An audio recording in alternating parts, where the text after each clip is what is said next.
balik daripada itu semuanya akan ada kesukaan dan sukacita.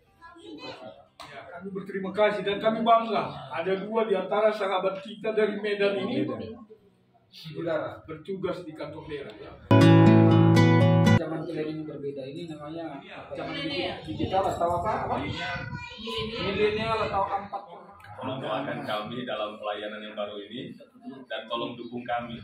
Nanti karena kesibukan di Desember kemarin, kita bicarakan menurut aja ada maksud Tuhan yang terindah, ada suka, ada duka, dan hari ini di tahun baru semua bisa kita lepas. Jadi, hari ini Tuhan